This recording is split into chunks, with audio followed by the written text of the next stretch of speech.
रात का अंधेरा था और आरव के कानों में सिर्फ एक ही आवाज गूंज रही थी, बेचा, बेच दिया। 5 लाख रुपए में उसकी जिंदगी बेच दी गई थी। नशे का असर अभी भी उसके शरीर में था, लेकिन उसका दिमाग साफ हो रहा था। वो समझ गया था कि वो कहाँ है और क्यों है। एक अजीब सी जगह थी ये। दीवारों पर रंग बिरंगी लाइटें चमक रही थी, लेकिन उनकी रोशनी में कुछ डरावना था। संगीत की आवाज आ रही थी, लेकिन वो खुशी का संगीत नहीं था, वो किसी जाल का इशारा था। क्लब का मालिक उसके सामने खड़ा था, हाथ में कुछ कपड़े लिए हुए। नया लड़का, आज पार्टी है, गेस्ट को इनवाइट करो, उसने अपने आदमियों से कहा। फिर आरव की तरफ मुड़कर बोला, ये पहन लो।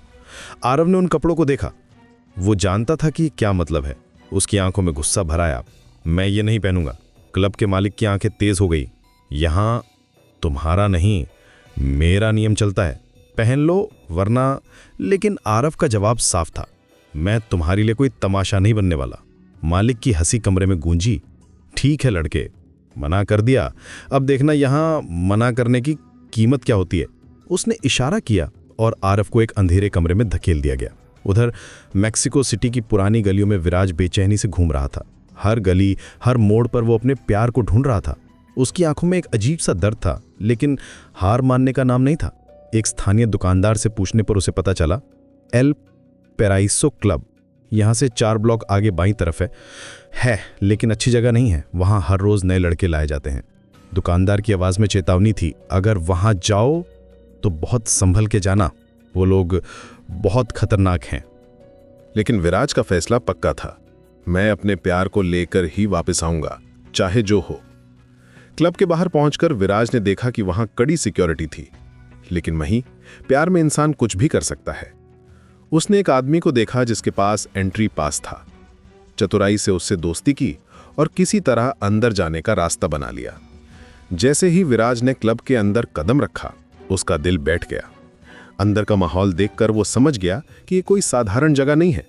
रंग बिरंगी लाइटों के पीछे छुपा हुआ एक काला सच था। ये जगह सिर्फ एक क्लब नहीं, एक बंद पिंजरा है जिसमें बाहर का रास्ता बहुत कम लोगों को नसीब होता है। उसका दिल दहल गया, लेकिन अब वापसी का कोई रास्ता नहीं था। विराज जानता था कि वो एक ऐसी जगह आ गया है जहां से निकलना आसान नहीं होगा, लेकिन उसके दिल में सिर्फ एक ही बात थी, अपने प्यार को बचाना, चाहे जो भी कीमत चुकानी पड़े। चारों तरफ लोग नाच रहे थे, हंस रहे थे, पी रहे थे, लेकिन विराज की आंखें किसी और को ढूंढ रही थीं। वो जानता था कि वो यहीं कहीं है, बस उसे खोजना था। हर चेहरे को देखता, हर कोने में झांकता, लेकिन अभी तक कोई निशान नहीं मिला था। उधर क्लब के कमरे में आरव खड़ा था। उसके सामने क्लब का मालिक था, जिसकी आंखों में सिर्फ पैसे की चमक दिखाई दे रही थी। मालिक ने धीरे से कहा, लड़के, यहां मना नहीं करते। गेस्ट नाराज तो मैं नाराज। आरव का दिल जोर से धड़क रहा था। उसने सर हिलाया और कहा, मैं ये नहीं करूंगा। उसकी आवाज में दृढ़ता थी, लेकिन अंदर ही अंदर डर भी था। मालिक ने मुस्कुराते हुए कहा, एक बार मान लो, फिर आसान होगा। लेकिन आरव अडिग था, मैं कह चुका हूं, मैं नहीं करूंगा। तभी मालिक का चेहरा सख्त हो गया। देख, कितने गेस्ट आए हैं और तेरे जैसे कितने लड़के काम कर रहे हैं, तू भी मान जा लड़के। उसकी आवाज में अब धमकी साफ सुनाई दे रही थी। आरव ने खिड़की से बाहर झांका और अचानक उसकी सांस रुक गई। भीड़ के बीच में वो था, विराज, उसका प्यार, उसकी जिंदगी। आरव की आंखों में आंसू आ गए। विराज, तुम आ गए? वो धीरे से बुदबुदाया। इस पल में आरव का पूरा संसार बदल गया। अब उसके पास कोई विकल्प नहीं था। अगर विराज यहां है तो शायद कोई उम्मीद है।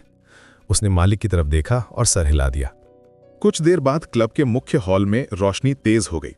मालिक ने माइक उठाया और चिल्लाकर कहा, मुझे पता है आप सब किसका इंतजार कर रहे हैं। हाँ, आप एंजॉय कीजिए, हम जल्दी से उसे आपके सामने लाएंगे। आपको हर बार की तरह कोई निराशा नहीं होगी। भीड़ में उत्साह की लहर दौड़ गई। लोग चिल्लाने लगे, तालियां बजाने लगे।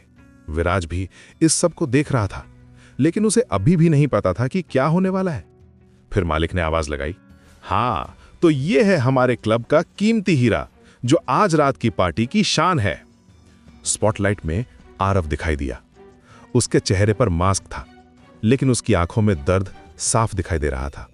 भीड़ में से आवाजें आने लगीं, मुझे ये चाहिए, मैं इसे खरीदना चाहूंगा, मैं इसके डबल पैसे दूंगा। एक आदमी चिल्लाया, दूसरा बोला 4 गुना दूंगा। विराज को कुछ समझ नहीं आ रहा था। ये क्या हो रहा था? लोग किसी इंसान के लिए बोली लगा रहे थे। उसका दिल बैठने लगा। मालिक ने हंसते हुए कहा, हाँ तो आप लोग तब तक सोच लो कौन इसके साथ रात बिताएगा, क्योंकि अब ये मेरे क्लब का सबसे कीमती हीरा है, तो ये आज सिर्फ एक के पास जाएगा, पर तब तक आप सभी मजा कीजिए। आरव को भीड़ में भेज दिया गया। उसके हाथ में ड्रिंक्स की ट्रे थी। वो धीरे धीरे लोगों के पास जा रहा था। विराज ने पहले किसी और मास्क वाले लड़के को देखा और सोचा कि कहीं ये तो नहीं, लेकिन नहीं, ये कोई और था। फिर आरव विराज के पास आया। उसने ट्रे आगे बढ़ाई। विराज ने देखा कि ट्रे में रेड वाइन था, बिल्कुल वैसी जैसी वो हमेशा पीता था। ये कोई कोइंसिडेंस नहीं हो सकता था। विराज की आंखें आरव की आंखों से मिली। उस पल में दुनिया रुक गई। विराज को सब कुछ समझ आ गया। ये आरव था, उसका आरव। यहां इस हालत में विराज के अंदर गुस्से की आग भड़क उठी, लेकिन साथ ही बेबसी भी थी। वो कुछ नहीं कर सकता था। आरव ने मन में सोचा, तुम मुझे ढूंढते ढूंढते यहां आ गए विराज सर। मन तो कर रहा है अभी गले लगा लूं, पर नहीं लगा सकता। तभी मालिक की आवाज फिर गुंजी, हाँ तो कौन है जो इस हीरे का मजा लेना चाहता है? बोली शुरू हो गई।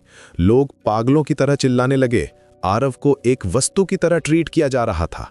विराज का खून खौल रहा था।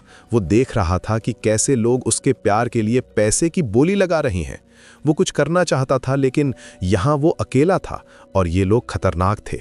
अचानक एक नई आवाज आई, मैं इन सब से 10 गुना ज्यादा पैसे दूंगा, पर मुझे ये लड़का चाहिए। मैं भी तो देखूं रात में क्या मजा देता है ये। सारी भीड़ चुप हो गई। एक पावरफुल आदमी आगे आया था। उसकी बोली के सामने बाकी सब छोटी लग रही थी। मालिक की आंखों में पैसे की चमक और भी तेज हो गई।